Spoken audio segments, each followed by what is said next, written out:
माझ्या विषयाचं नाव आहे अनुमान कसं होतं हे आपण बघूया. म्हणजे अनुमिती कशी होते हे आपण पाहूया.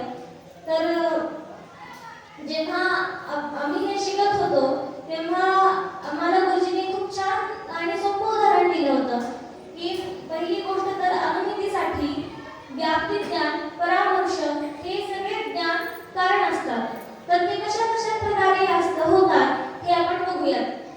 तर एक माणूस असतो आणि तो पर्वतावरती बघतो आणि तिथून धूम म्हणजे धूर येत असतो. तर त्याला असा संशय येतो की कसं काय धूर येत आहे, इथून काय कारण असेल याचं. हा विचार, हा संशय त्याच्या मनामध्ये येतो आणि तो काय करतो की आता आपण जेव्हा किचन स्वयंपाकघरात जातो तिथे चूल पेटवलेली असते आणि तिथं सुद्धा धूर असतो, पण तिथं अग्नी असतो.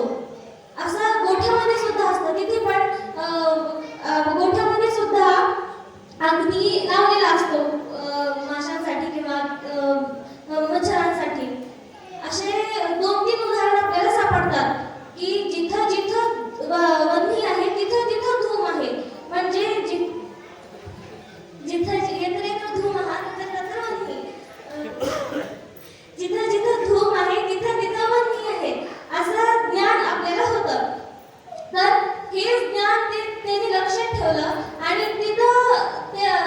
तिचं लक्षात आलं की तिथं ज्या अर्थी तिथं धूम आहे त्या अर्थी तिथं वन्नी आहे असं ज्ञान त्याला होतं.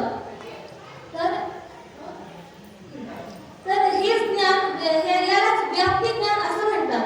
आता परामर्श म्हणजे काय? आधी की व्याप्ती ज्ञान झाल्यानंतर तिथं धूम आहे असं आपल्याला कळतं. तर व्याप्ती विशिष्ट पक्षधर्मता ज्ञानम परामर्श म्हणजे व्याप्तीने विशिष्ट, आपण जे आता पाहिले व्याप्ती यत्र यत्र धूमः तत्र तत्र वन्नी असं ज्ञान आपल्याला झालेलं आहे आणि त्याचं साध्य आणि साधन हे आपल्याला कळालेलं आहे. ते ज्ञान मिळून ते पक्षधर्म